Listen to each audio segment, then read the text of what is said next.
ముఖ్యమైన సారాంశం పురుషోత్తముడే.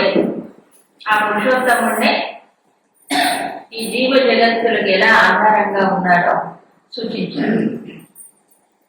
పురుషోత్తముని పొందడానికి అసమ్మూఢుడు అవ్వాలి అని కూడా చెప్పాడు. అసమ్మూఢుడు నిర్మాణ మోహాది సంతదుంటా చెప్పి ఇప్పుడు ఇంతగా పురుషోత్తముడు ఎవరు డైరెక్ట్ గా చెప్తున్నారు. ఈ ప్రపంచంలో ఎవరు ఇద్దరు పురుషులు ఉన్నారు. ఎవరు? క్షరపురుషుడు, అక్షర పురుషుడు. ఈ క్షర అక్షరములకు వేరుగా విలక్షణముగా ఉత్కృష్టమైనటువంటి తనని ఎవరు? పరమాత్మ అనే ఉత్తమ పురుషుడు చెప్పాడు.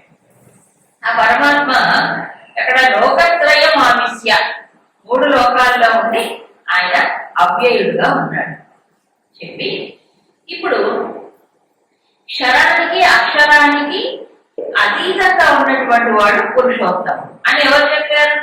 ముందేమో తాను చెప్పాడు. ఎవరు? పరమాత్మ ఇది ఉదాహృత, పరమాత్మ అని అంటారు. ఎవరిది? క్షరానికి అక్షరానికి అతీతం అని తాను అన్నట్లు కాకుండా వేదేశ లోకే ప్రతిత,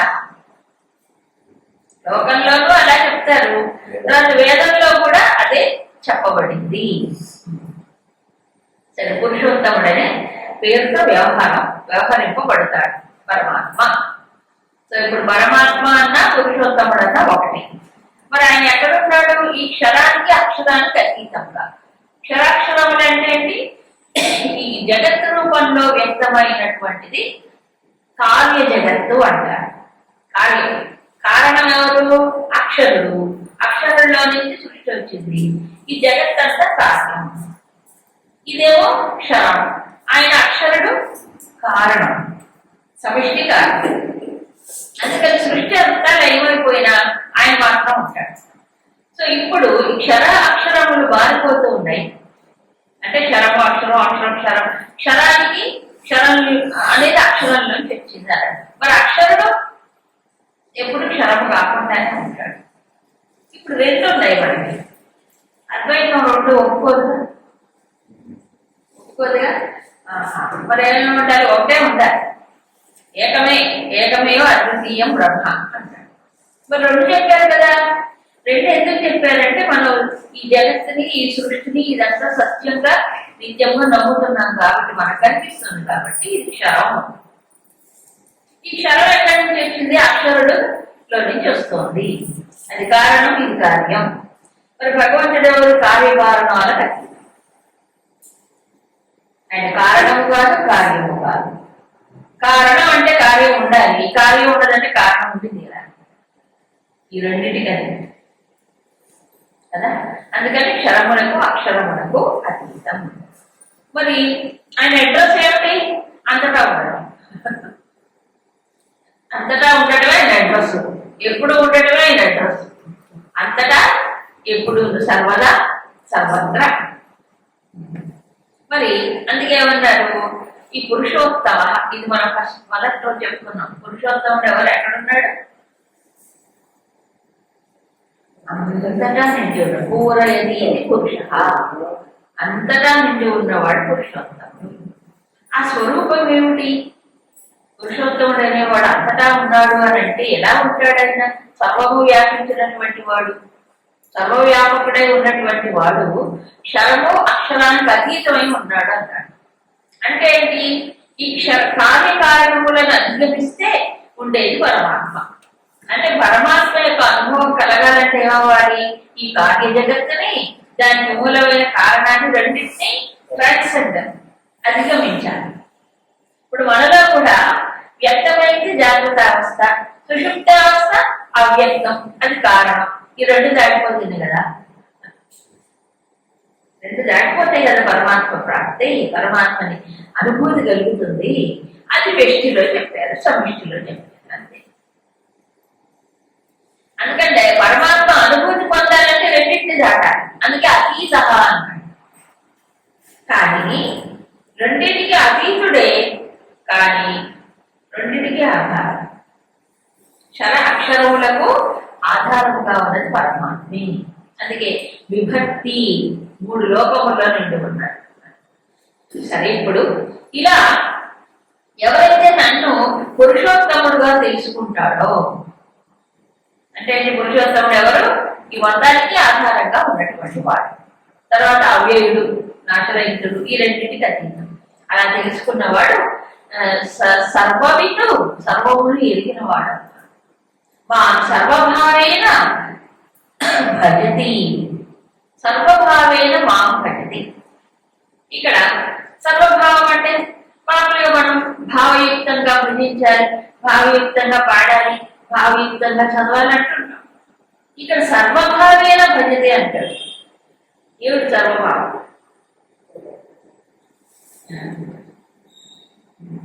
ఇక్కడ సర్వాత్మభావం. సర్వభావం అంటే సర్వాత్మభావం అంటే సర్వము వ్యాపించినది ఒకటే తత్వం, ఆత్మ. మయా సతమిదం సర్వం జగదవ్యక్తమూర్తిన. కాబట్టి పరమాత్మ ఒక చోట కాదు, సర్వాత్ముడు అంటే సర్వులలోనూ ఆత్మగా ఉన్నవాడు, సర్వత్రా ఉన్న ఆత్మయే. ఆయన్ని ఎలా వర్ణించాలి? ఇప్పుడు ఒక రూపం, ఒక నామం, ఒక లోకం, కొన్ని గుణాలు అయితే కీర్తన చేయొచ్చు. సర్వవ్యాపకుడు సర్వాత్ముడై ఉన్నప్పుడు ఎలా, ఏ రకంగా చెయ్యాలి భజన? సర్వభావేన. ఇక్కడ భజతి అంటే భజ చేయడం కాదు, భజ సేవాయ. 13వ అధ్యాయంలో కూడా అవ్యభిచారైన భక్తి యోగేన సేవతే అన్నాడు. అవునా? అంటే ఈ స్థిరమైన భక్తితో సేవించాలి అన్నాడు. ఇక్కడ కూడా భజ అంటే సేవే అని అర్థం. ఎలా? సర్వభావముతో. ఇదే దీని గురుదేవుడు చాలా బాగా చెప్తారు. భావము కలిస్తేనే ఏదైనా భావయుక్తమైనప్పుడు హృదయానికి దగ్గర అవుతుంది. మనం ఏదైనా ఒకటి విన్నప్పుడు కానీ, ఒకటి చదివినప్పుడు కానీ, ఒక పాట విన్నప్పుడు, ఒక మాట విన్నప్పుడు, చదివినప్పుడు హృదయానికి తాకిందండి అంట. ఎప్పుడైనా ఒకసారి ఆ తాకాలి. అదే ఏమన్నారు ఇక్కడ? భావన అన్నాడు. ఇప్పుడు సర్వభావేన అంటే ఏంటంటే, ఇప్పుడు భావం అనేది సాధారణంగా ఎక్కడి నుంచి వస్తుంది? హృదయంలోంచి రావాలి. అది మనస్సుది కాదు, బుద్ధిది కాదు. మనస్సులో ఏమంటే ఉద్రేకమే, ఉద్వేగాలు, ఉద్విగ్నతలు, మన ఫీలింగ్స్. మనకి ఎప్పుడు ఫీలింగ్ నా ఫీల్ అయిపోయానండి, ఈ ఫీలింగ్ తో తెచ్చిపోతున్నాం. బుద్ధి ఏం చేస్తుంది? తల ఆలోచన. ఈ రెండిట్లో ఉన్నప్పుడు నిశ్చలత ఉండదు. ఇవన్నీ అయితే హృదయం అనేది ఎక్కడ? ఆధ్యాత్మిక హృదయం. హృదయం అంటే గుండె కాదు, డాక్టర్ చూసే గుండె కాదు. మరేంటి? ఆధ్యాత్మిక హృదయం, ఆధ్యాత్మ హృదయం అంటారు. అది ఎప్పుడు వస్తుంది?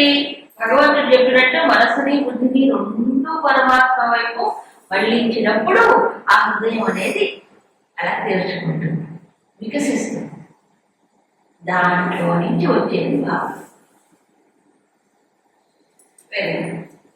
ఇప్పుడు సర్వభావేన అన్నటువంటి ఈ హృదయంతో పరమాత్మని వేరుగా భావించడం కాదు, భక్తి భావన కాదు.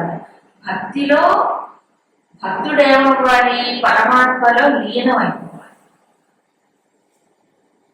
లీనం అవ్వాలి. తాదాత్మ్యం చేయాలి. తాదాత్మ్యం అంటే అదే తానైపోవాలి. తన్మయం అంటే తన్మయం అయిపోయామంటే పాట పెట్టి తన్మయం అంటే ఏంటి? ఆ టైంలో నేనెవరో నాకు తెలియదు. ఏమైంది? నా దృష్టి, హృదయము దాంట్లో తల్లీనం, తన్మయం.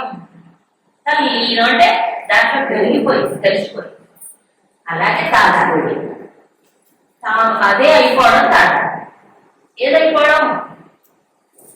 పరమాత్మ. సో సర్వభావేన అంటే ఇప్పుడు దీని గురుదేవులు ఎగ్జాంపుల్ ఏం చెప్తారంటే,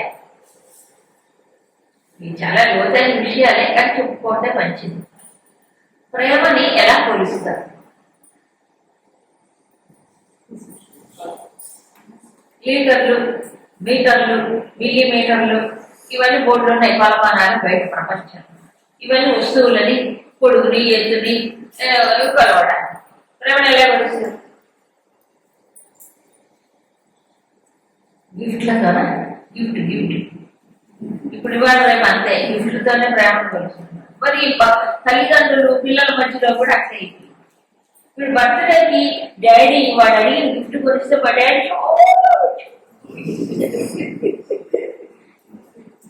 అసలు పూర్వం లేనే లేదు, గిఫ్ట్ అనే మాటే లేదు. తల్లి పిల్లలు మనకు గిఫ్ట్లే, గిఫ్ట్లు. ప్రేమకు అసలు దీనికి సంబంధమే లేదు. దాన్ని అంతా మెటీరియలిస్టిక్ గా చూస్తున్నారు మొత్తాన్ని కూడా. కొలతలు అన్ని కొలతలే. అలా వచ్చుకుంటాడు ఏంటండి, ఈ గిఫ్ట్ లేకపోతే వాడు పేదవాడైతే వాడు ప్రేమ లేదా కదా? అసలు అది పోయింది, మానవత్వ లోపల ఇది పోయింది, మంచి భావన లేదు. అంటే ప్రేమకి ఏది కొలత కాదు. వస్తువులు కాదు, విషయాలు కాదు, మాటలు కూడా కాదు. ఒకసారి కొంతమంది బాగా మాట్లాడలేకపోయి ఎక్స్ప్రెషన్ సరిగ్గా ఉంటుంది కొంతమందికి, లోపల భావన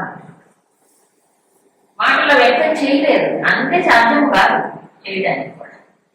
అసలు ఎంత లోతైన ప్రేమ ఉంటే అంత మాట అయిపోతుందండి ఉన్న మాట చెప్తాను. అవునా కాదు? పైన డైలాగ్ ఐ లవ్ యూ, ఇది డైలాగ్ ఇవ్వండి, సినిమా డైలాగ్. ఇప్పుడు ఆ డైలాగ్ అంటే ముఖ్యం, పడిపడి కావాలి అంతేనా ప్రేమ ఉన్నట్టు, లేకపోతే లేను. ఇది ఏమిటి సినిమా డైలాగ్, జీవితం. ఇప్పుడు తాదాత్మ్యము ఎంత లోతుగా ఉంటే అంత ప్రేమ ఉన్నట్టులే. ఇప్పుడు ఈ వ్యక్తిత్వంలో శరీరం, మనసు, బుద్ధి, ఇంద్రియాలు, ఆ పైన పరమాత్మ. సో ఇవన్నీ అందరికీ ఉన్నాయా లేవా? శరీరం ఉంది, మనసు ఉంది, బుద్ధి ఉంది, పరమాత్మ కూడా అందరిలో ఉంటాడు. ఈ కారణ శరీరం గురించి మనకి ఏమీ తెలియదు కాబట్టి దాని గురించి చెప్పుకోవాలి. అవునా కాదు? ఇప్పుడు భగవంతుడు ఎంత నాకు ఇష్టం ఉంది, నాకు ప్రేమ అంటే ఏమవ్వాలి? ఇప్పుడు ఈ శరీరం వేరు, ఆయన వేరు అనుకున్నప్పుడు ఏమవుతాడు? ఆయన అక్కడ, నేను ఇక్కడ, గ్యాప్ దూరమైనా దూరం. అందుకే ప్రతిసారి ప్రాణినాం దేహమాశ్రిత సర్వస్య చాపం హృది సన్నివిష్ట ఎందుకు చెప్పారు ఇవన్నీ? దీనికి భగవంతుడు ఎక్కడో ఎంత దూరంలోనో 7 కొండల పైన ఎక్కిపోతే కానీ లేడండి. అది కదా మరి ఎక్కడున్నాడు నిజానికి? ఉదరంలో, హృదయంలో, ఇంద్రియముల వెనక, బుద్ధి వెనక, అన్నిటి వెనక, ప్రతి దానికి వెనక చైతన్య రూపమై ఎప్పుడూ ఉన్నాడు కదా. సో ఆ చైతన్య రూపుడే సర్వదా సర్వకాల సర్వాంతలేందో ఏ పరమాత్మ అంతా నిండి ఉన్నాడో ఆయనతో తాదాత్మ్యం చెందితే సర్వభావం. మీద అంతా కొద్ది భావం. తనలో నింపుకోవడం కాదు, ఉన్నవాడే భావించబడ్డాడు. నింపుకోవాలి కొత్తగా డబ్బాలో ఏదో పౌడర్ పోసినట్టు ఉన్నవాడే కలుసుకోమంటాడు. ఏంటో ఉన్నవాడే కదా. విభర్త్యవ్య ఈశ్వర లోకత్రయమావిశ్య చెప్పలేదు. 3 లోకాలంటే జాగ్రత్త, స్వప్న, సుషుప్తులలో, 3 అవస్థలలో, 3 దేహములలో. అదే ప్రేమ. దీనికి ఏం కావాలి? ఒక్క పైసా ఖర్చు లేదు. మన దృష్టిని ఇటు నిలబడమే, ఉన్నవాడి వైపు నిలబడమే. ఆ బయటకు పోతుంది కదా, నిలబడమే. కాబట్టి ఎంతగా తాదాత్మ్యం చెందినటువంటి లోపల ఇది ఎమోషనల్ లవ్ కాదు, ఇంటలెక్చువల్ అండర్స్టాండింగ్ కాదు, ఏదో భౌతికంగా సమర్పించే వస్తువులు కాదు. దీనికి సంబంధమే. కాకపోతే ఆ సూక్ష్మమైనటువంటి ఆ ప్రేమ తత్వం ఏమిటో అర్థం చేసుకోవడానికి, శిక్షణ ఇచ్చుకోవడానికి ఇవన్నీ పూజలు, పురస్కారాలు ఇవన్నీ ఏమిటంటే ట్రైనింగ్, శిక్షణ. ఇంద్రియాలకు శిక్షణ, మనసుకు శిక్షణ, బుద్ధి శిక్షణ. ఈ ప్రేమ కాదు. అందుకే దీన్ని గౌణ భక్తి అంటాడు. ఇది గౌణ భక్తి, గౌణం. కానీ ఇది పరాభక్తి. సో పరాభక్తియే ఇక్కడ సర్వభావేన. సో పూర్తిగా తాదాత్మ్యం చెందుతాడు పరమాత్మ. బుద్ధి తానంటే వేరుగా ఉండడు, తనకు ఒక ఐడెంటిటీ లేదు, జీవభావం ఉండదు అక్కడ. అప్పుడు ఏమైపోతున్నాడు ఈయన? కలిగిపోతున్నాడు, కలిసిపోతాడు, లీనమవుతాడు. ఇది శుద్ధమైన ప్రేమ. రెండుగా ఉండవు, రెండు ఒకటే అవుతుంది. అది శుద్ధమైన ప్రేమ. మళ్ళీ బయటకు వచ్చాడు, అయిపోయింది. ఇదే రాసలీలలో నిరూపించాడు కృష్ణుడు. గోపికలు కృష్ణుడు అంటే చాలా ఇష్టమే, అయితే వాళ్ళు కూడా భగవంతుడి యొక్క రూపనామ లీల గుణ విశేషములు మాత్రమే ఇష్టపడ్డారు, లోతులకి వెళ్ళలేవాడు. కాబట్టి ఎప్పుడు ఆయనకి సన్నిహితంగా ఉండాలని కోరుకున్నారు. అది ఇంకా పరిపక్వత కాలే. కాకపోతే మిగతా వాళ్ళకంటే ఎక్కువ అనన్యమైన ఆశ్రయం ఉందా. అందుకని రాసక్రీడలో దేవుడు ఏమైనా వచ్చారు, అసలు కలిసి క్రీడించారు, మళ్ళీ మాయమైపోయాడు. మాయమైపోవాలి. ఎందుకు మాయమైపోయాడు?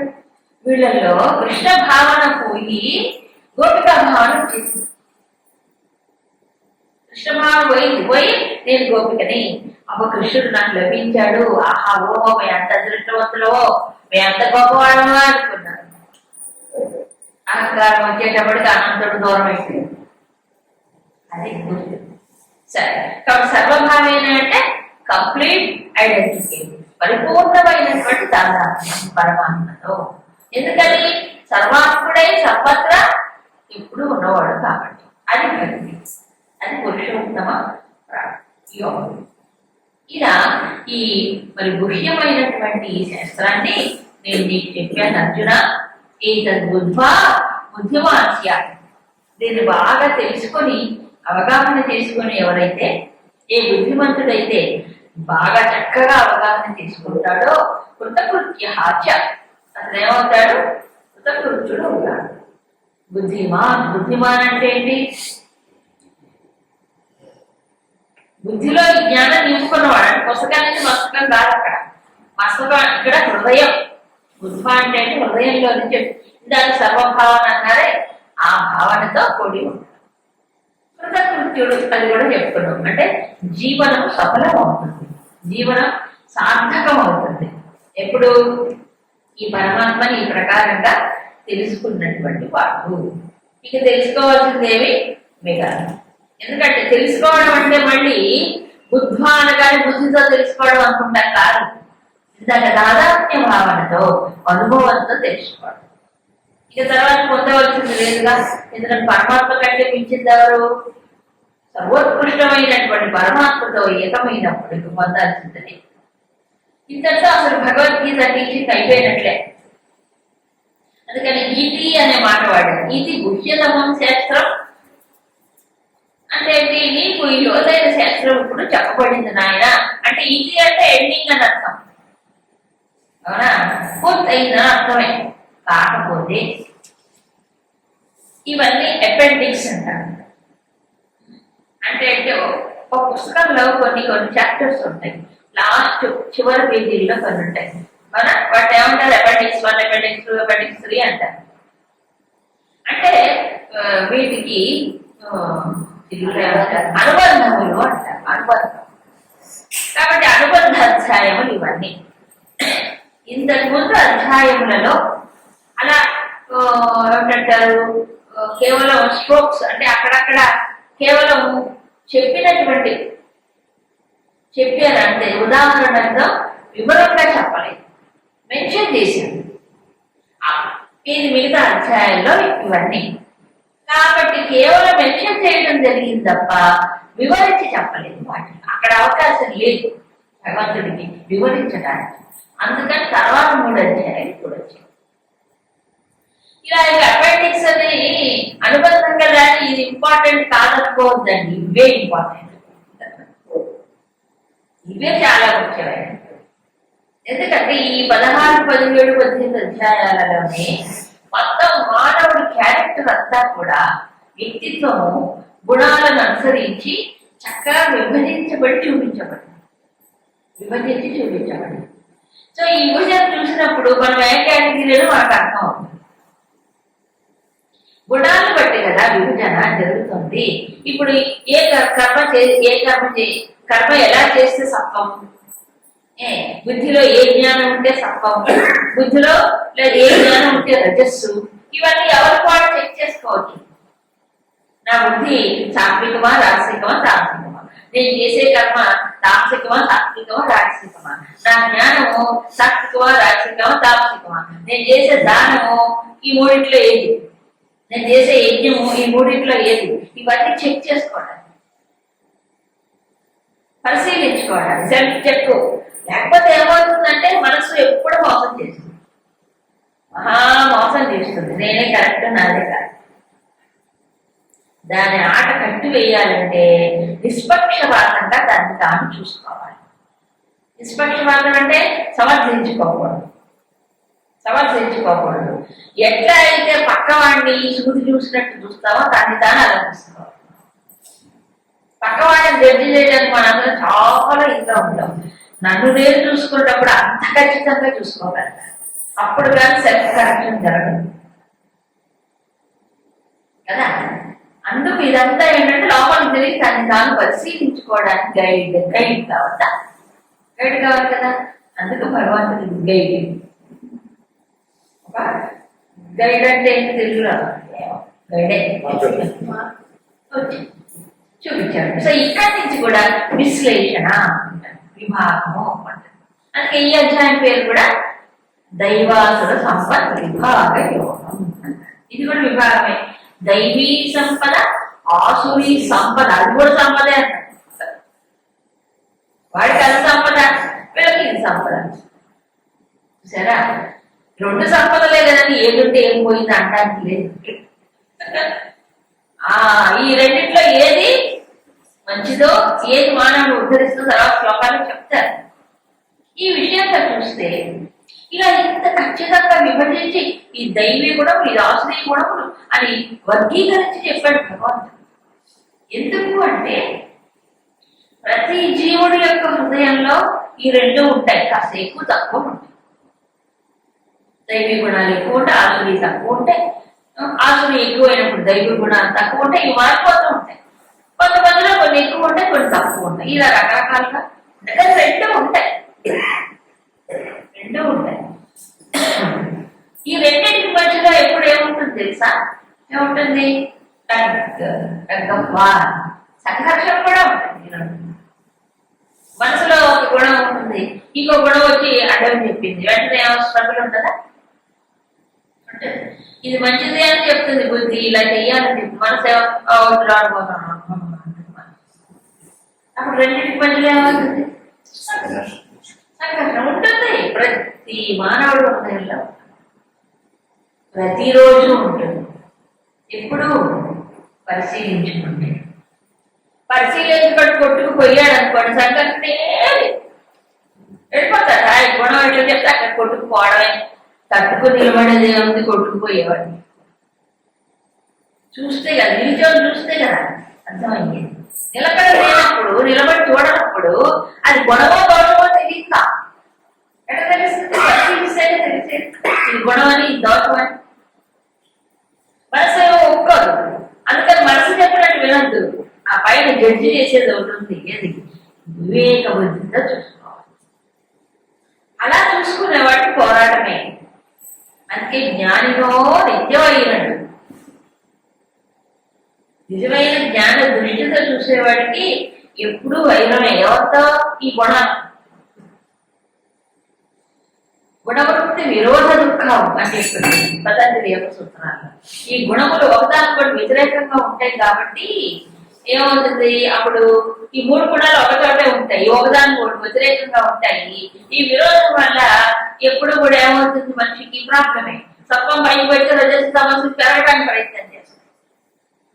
అవునా కాదా? కాబట్టి ఎప్పుడు స్ట్రగుల్ అయ్యింది. అందుకే గుణాలు దాటిపోవాలన్నాడు. గుణాల్లో ఉన్నంత కాలం స్ట్రగుల్ తప్పదు, దాటిపోవాలి. అయితే స్ట్రగుల్ అనేది ఉంటుంది, అది దాటిపోయేదాకా ఈ పోరాటం తప్పదు. వివేకవంతుడికే ఈ పోరాటం అండి. సూక్ష్మ దృష్టితో చూసుకునేవాడికే పోరాటం, ఏం లేదు లేకపోతే. అవునా? అందుకు మనకి పురాణ ఇతిహాసములలో ఇదే విషయాన్ని రకరకాల కథల రూపంలో చెప్పారు. ఎక్కడ చూడండి దేవదానవ సంగ్రామం ఎప్పుడు జరుగుతుంది అలా.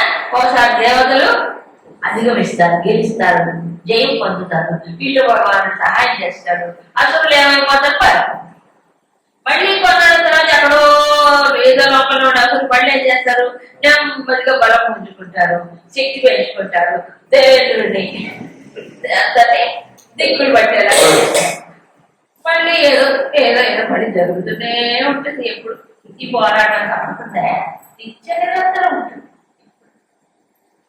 ఎవరికి? దేవ దానవులు అంటే దైవీ గుణములు, ఆశ్రయ గుణములు. ఇప్పుడు మహాభారతం కురుక్షేత్రంలో ఎవరు పోరాడారు? కౌరవులు, పాండవులు మెయిన్. అవునా కదా? పాండవులు ఎవరు?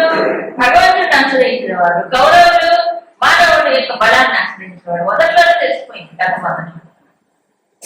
కాబట్టి ఈ రెండింటి మధ్యలో పోరాటం అంటే ధర్మాధర్మం నుంచి పోరాటం. ఈ పోరాటం ఆయన అన్ని చోట్ల ఉంటుంది. ఇది హిందూ జీవన ధర్మశాస్త్రంలోనే కాదు, ఏ రిలీజియన్ తీసుకోండి ప్రపంచంలో, ఏ మతంలో కూడా ఇదే చెప్తారు. ఈ రెండింటి మధ్యలో పోరాటం. సైతాను దేవుడు, దేవుడైనా ప్రభువు సైతాను. సైతాన్ అంటే ఎవడు? ఆసురి. సైతాన్ ఒప్పుకుంటారు వాళ్ళు కూడా. ఆసురి అదంతా ఆసురి కూడా. దైవీ గుణాలు ఇక భగవత్ సంబంధమైన గుణాలు. ఇంకేం చెప్పారు? ఇవన్నీ ఉన్నాయి. గజేంద్రుడు ఒక గజేంద్ర కథే ఉంటుంది. అసలు పట్టుబడ్డాడు, పోరాడి అసలంటే ఏమిటి? మోహం, అజ్ఞానం. సో అజ్ఞానం వల్లే ఇవన్నీ ఆసురీ గుణాలంటే ఒక్కోటి పెరిగి మానవుడిని ముంచేస్తాయి సంసారం. ఈ ఎంత పోరాటం చేస్తే గెలిచాడా గజేంద్రుడు? ఎలా శరణాగతి పొందితే, ఆయన వేడుకుంటే సుదర్శనం వచ్చి రక్షించి. అట్లాగే ఈ పోరాటము ఆసురీ గుణాలు లాగుతూ ఉంటే అప్పుడు ఏమవ్వాలి? భగవంతుడిని విశ్రయించాలి, అనుసంధానం చెయ్యాలి. అప్పుడే సుదర్శనం. అక్కడేమో చక్రం వచ్చింది. ఎందుకంటే ఇది లోపల ఇంతవరకు జరిగింది. మోహం కదా, మోహం అనే మొసలు కదా పట్టుకుంది, అజ్ఞాన మోహం. దీనికి ఏ చక్రం కావాలి? సుదర్శనం. సుష్టు దర్శనం అంటే చక్కని జ్ఞానం, సమగ్రమైన జ్ఞానం. సమగ్రమైన జ్ఞానం అంటే సుదర్శనం. అది మోహాన్ని తొలగిస్తుంది. అది ఎక్కడి నుంచి రావాలి? మళ్ళీ శరణాగతి పొందాలి కదా. అదే మనిషికి బలం. జ్ఞానమే బలం, సక్రమమైన జ్ఞానమే బలం అని చెప్పి. సరే, కాబట్టి నిజంగా అందుకే పురాణాల్లో కథలు ఉన్నాయి, చాలా చక్కగా ఉంటాయి కథలు వింటే కూడా. ఆ సంగ్రామాన్ని ఎంత వర్ణిస్తారు చేసండి, ఏ కథలో చూడండి. యుద్ధాన్ని ఎంత వర్ణిస్తారు. ఇప్పుడు గజేంద్ర మోక్షంలో కూడా ఆ పోరాటాన్ని ఎందుకు అంత స్ట్రగుల్ ఉంటుంది జీవుడికి. ఎవరికి? వివేక బుద్ధి కలిగిన వాడు దీంట్లో బయటపడడానికి చేసే ప్రయత్నం స్ట్రగుల్ పడాలి, లేకపోతే ఏది సాధించలేడు మనిషి. కష్టపడాలి. కాబట్టి మన కథే ఇదంతా. చరిత్ర అంటే చరిత్ర కాదు, మన కథే. పురాణం యొక్క పద్ధతి ఏంటంటే ఇంకో కథలాగా చెప్పాడు. It's our own story, it is not history అంటారు. మన కథ బాగుంది. మరి ఈ పోరాటం ఎవరికి? జంతువులకు లేదు. జంతువులకు ఎందుకు? వాళ్ళు పురుషార్థమే లేదు. ఉందా? లేదు. ఆ పైన ఉండే దేవతలకి వాళ్ళకి లేదు, అది భోగభూమి, వాళ్ళకి పురుషార్థమే లేదు. కింద ఉన్నటువంటి వాటికి లేదు. ఎవరికి ఉంటుంది ఇప్పుడు? మానవుడికి. కాబట్టి ఇంత బోధన ఎవరికి? మానవుడు. కాబట్టి అర్జునుడు ఎవరు అంటే, అందుకే చెప్పారు తర్వాత లోపల అర్జునుడు మధ్యలో ఉన్నాడు, పాండవుల మధ్యలో. పార్థుడు పాండవుడు మధ్య పడాలి. దీనికి ఒక స్వామి చెప్తారు. అట్లాగే మనం కూడా మధ్యలో ఉన్నామట. దేవతలు కాదు, ఇటు కింద అధమైన జంతువులు కాదు, ఆ ఉత్తమమైన దేవతలు కాదు. మరి ఎవరు? మధ్యలో ఉన్నాడు. అంటే పురుషార్థం చేసేటువంటి శక్తి కానీ అవకాశం కానీ ఈ కర్మభూమిలో ఉంది, మానవుడికే ఉంది. అందుకే కదా మోక్షం అనే అవకాశం మానవుడికే ఉంది, ఇంకెవరికి లేదు. కాబట్టి ఏం చేయాలి? ఇప్పుడు మానవ జన్మ వచ్చిన తర్వాత ఈ పురుషార్థం చేయాలి, ఈ ప్రయత్నం చేయాలి. కాబట్టి అప్పుడు ఆసురీ గుణాలు ఉంటాయి లోపల, విజృంభిస్తుంటే వాటితో ఏం చేయాలి? పోరాటం చేయాలి. చేయాలంటే చేస్తాడు అంటే కృష్ణుడు ఏం చేస్తే బుద్ధి లేదు నీకు, ఒక దెబ్బ ఒకటి గడిపించి లేని యుద్ధం చేయాలన్నాడు. నీ మనసుకు లొంగిపోతావా? ఎడుసు కూర్చుంటావా? వచ్చి మనసుకు లొంగిపోయేవాడు ఎవరు? బానిస. మనసు చెప్పినట్టు వింటాం గొప్ప ఏం కాదు, అందరూ చేసేవారు. అది బానిస బ్రతికే. మనస్సు మనం చెప్పినట్టు వినాలి కానీ మనసు చెప్పినట్టు వింటాం కాదు కదా. మనసు ఏంటంటే ఎప్పుడు గొడవే చేస్తుంది. కాబట్టి దాన్ని ట్రైనింగ్ ఇవ్వటమే దానికి చేస్తాం. కానీ పురుషార్థం తప్పదు, యుద్ధం తప్పదు. అర్జునుడికి తప్పిందా? కృష్ణుడే ఏమన్నాడు? సో ప్రతి జీవుడికి ఓ సందేశం చేయి, నీవు యుద్ధం ఎవరితో? నీలో ఉండే ఆశ్రయించుకున్నాను. వేరే వాళ్ళతో కాదు యుద్ధం చేయడం. ఏముంది మాట అంటే మాట, కత్తి అంటే కత్తి, చెప్ప అంటే చెప్ప. ఏముంది? ఈజీ. మాటకు మాట అంటే ఈజీ, కానీ మనసులో ముయించడం చాలా కష్టం. అవును, దెబ్బ కొట్టు, నేను ఆడు కొట్ట, అందరూ చేస్తారు. అవునా కాదు? కాబట్టి సహనములో తితిక్షలో ఉండే గొప్పతనము ఎవరికి తెలుస్తుంది? సాధకుడికి తెలుస్తుంది. అందుకే తితిక్షస్వ తితిక్షస్వ మానవ తుల్యో మిత్రాలు ఎన్ని చెప్పాలి, ఏంటి సాధు చెప్పాలని భగవద్గీత. ఈ యుద్ధ జీవన పోరాటమే ఎప్పుడు ఏవో ఉంటుందే ఉంటాయి. ప్రతిదాన్ని తూగి ఊగులాడి వేసి తట్టుకొని నిలబడాలి. ఎవరికి మనస్సు చేస్తుంది యుద్ధం అంతా కదా, మనస్సే వ్యతిరేకిస్తుంది. కాబట్టి దానికి చెప్పాలి, పాఠం చెప్పుకోవాలి, బుద్ధి చెప్పాలి, నడిపించాలి, దాంతో ఫైట్ చేయాలి. అనాత్మనస్తు శత్రుత్వే వర్తేనాత్మయు శత్రువత చెప్పలే. శత్రువు ఎవడున్నాడు? ఎవడు ఎదురువాడు, పక్కవాడు ఎవరు శత్రువులు కాదు. ఏమిటి? మనతో జయింపబడిన మనస్సు, మనకు వ్యతిరేకించే మనస్సే శత్రువు, మనకి సహకరించిన మనస్సే శత్రువు. ఎవరో లేని శత్రువు. ఈ శత్రువుని జయిస్తే దీంట్లో సఫలం అయిపోతుంది. చాలా క్లియర్గా చెప్పాడు. నిన్ను ఉద్ధరించుకోవాలని తప్ప ఇంకెవడు ఉద్ధరించలేడు. శత్రువు ఎవడు? జయింపబడిన మనస్సు, వశంలో లేని మనస్సు. వశంలో లేని మనస్సు ఏమవుతుంది? విజృంభిస్తుంది. ఎంత శాస్త్రం చదివినా, ఎంత విన్నా అది వెళ్ళిపోతుంది. అక్కడ దారిలో గాలిపోతుంది. మళ్ళీ దీని ఆడే. అందుకు నిత్య పోరాటం, యుద్ధం చేయాల్సిందే కదా. మరి నాకు బలం సరిపోతుందా? అందుకే ఆయన పట్టుకోవాలి. ఎవరు? బలం ఇచ్చేవాడు భగవంతుడు. బలమే అయినా కామరాగ విభజితం బలం. దానికి బలం అక్కడి నుంచి తెచ్చుకోవాలి. మన బలం సరిపోదు. ఇప్పుడు ఇప్పుడు నాలో ఏది దైవ గుణాలు, ఏవి ఆశ్రయ గుణాలు గుర్తించాలి. ఫస్ట్ గుర్తించకపోతే మనసు ఏం చేస్తుందంటే ఎప్పుడు ఏం చేస్తుంది? ఒక ముద్ర వేసుకుంటుంది. ఏంటి? నా అంత మంచివాడు ఎవరు లేరు, నేనే మంచి, వాళ్ళే తప్పు, వాళ్ళంటే దారుణం అని ఎప్పుడు చెప్తుంది. మోసకారం మనసు. కాబట్టి ఇక్కడ చక్కగా ఒక పట్టిక వేశాడు. ఏం పట్టిక? ఇవి దైవ గుణాలైనా, ఇవి ఆశ్రయ గుణాలైనా నువ్వు టిక్కు పెట్టుకో. ఎవరికి వాడు టిక్కు పెట్టుకోవచ్చు, ఎవరికి వాడు దైవంలో రాసుకోవచ్చు, ఎవరికి నువ్వు చక్కగా తెలుసుకొని కరెక్ట్ చేసుకుంటే చాలు. ఏమిటి దైవీ గుణం?